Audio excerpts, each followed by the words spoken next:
Assalamualaikum warahmatullahi wabarakatuh. Ikhwan dan akhwat yang dirahmati Allah Subhanahu wa taala.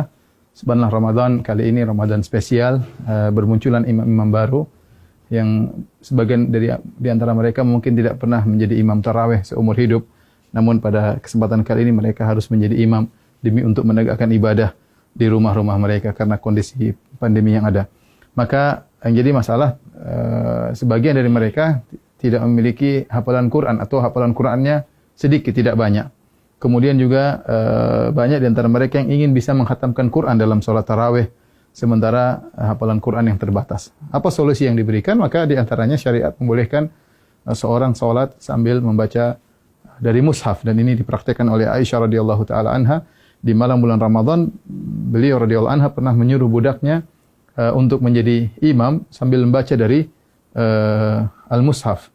Ya, dan ini adalah praktik dari para salaf. Az-Zuhri, seorang imam dari kalangan tabi'in, juga mengatakan khiyaruna yaqra'una minal mushaf, yaitu banyak orang-orang soleh juga mereka salat sambil membaca al-mushaf supaya bisa membaca dengan sebanyak-banyaknya dalam salat malam atau salat tarawih. Di antara cara yang bisa kita gunakan untuk baca mushaf adalah meletakkan mushaf suatu tempat di depan kita. Nah, kita menghadap kiblat sementara mushaf di depan kita sehingga kita baca seperti biasa. Setelah itu nanti kalau kita mau ruku, ya terpaksa mungkin kita agak ke kiri sedikit, kemudian kita baru ruku, Allahu Akbar, ya. Setelah itu kemudian kita sujud, ketika kita balik berdiri kita geser lagi sedikit untuk kemudian membaca dari mushaf di depan kita. Tidak mengapa kita kemudian misalnya membuka mushaf, ini gerakan yang tidak mengapa, ya, karena gerakan yang diperlukan, ya, demi kemaslahatan salat, karena kita dituntut untuk bisa salat malam dengan lebih panjang dan lebih lama. Ya, ini adalah cara pertama tatkala kita ingin salat dengan membuka mushaf di depan kita. Adapun cara kedua, caranya kita dengan memegang mushaf, kemudian bisa kita pegang, ya, seperti begini mungkin sambil kita bersedekap bisa. Itu tidak mengapa kita pegang begini, ya. Insyaallah tidak jadi masalah, tapi kita bisa pegang bersedekap, dan ketika kita ingin butuhkan untuk membuka, kita tinggal buka mushaf tersebut, tidak jadi masalah. Ini gerakan yang ditoleransi dalam ibadah salat.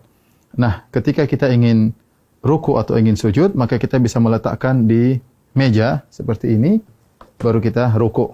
Kemudian kita ruku, kemudian kita sujud. Kalau kita ingin salat, ingin baca lagi, kita ambil lagi, kemudian kita pegang lagi. Dan ini juga cara yang mudah, dan ini tidak mengapa. Rasulullah SAW pernah salat wa huwa hamilu Umamah. Beliau pernah salat sambil menggendong cucunya Umamah bintu Abil As, yaitu putrinya Zainab, cucu Nabi SAW. Ketika Nabi SAW fa idza sajada, ya, wada'aha. Kalau Rasulullah sujud, maka Rasulullah meletakkan Umamah. Kalau Rasulullah SAW berdiri, hamilah Rasulullah SAW memegang Umamah. Ini cara kedua yang bisa kita lakukan. Adapun cara ketiga yang mungkin mudah juga adalah dengan menggunakan HP, ya. Dengan menggunakan HP, ya, kita memegang salat sambil kita megang mushaf, ya, bisa kita begini, oke saja, atau kita begini, insyaallah nggak ada masalah. Kita sambil begini kita memegang mushaf.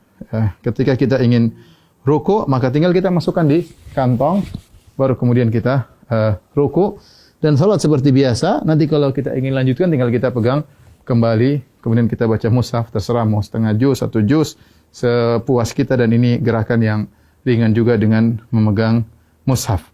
Yang perlu saya ingatkan, adapun makmum, ya, maka tidak perlu makmum memegang apa? Mushaf, ya. Ya, jadi sebagian makmum tatkala mereka salat, mereka sambil mengikuti bacaan imam dengan memegang mushaf, dan ini adalah cara yang keliru, karena makmum tidak perlu untuk memegang mushaf. Yang perlu adalah imam. Dengan demikian para ulama melarang para makmum untuk memegang mushaf karena adalah gerakan yang tidak diperlukan, dan asal hukum dalam gerakan dalam salat adalah makruh. Karena ini gerakan yang tidak diperlukan, maka mereka tidak disyariatkan untuk memegang Al-Quran. Semoga para ikhwan yang jadi imam-imam baru di tahun ini, semoga bisa menjalankan ibadah dengan sebaik-baiknya, dan bisa membimbing keluarga dalam melaksanakan, mengisi hari-hari mereka, waktu-waktu mereka di malam-malam Ramadan. Taqabbalallahu minna wa minkum. Semoga ibadah kita diterima oleh Allah Subhanahu wa taala. Assalamualaikum warahmatullahi wabarakatuh.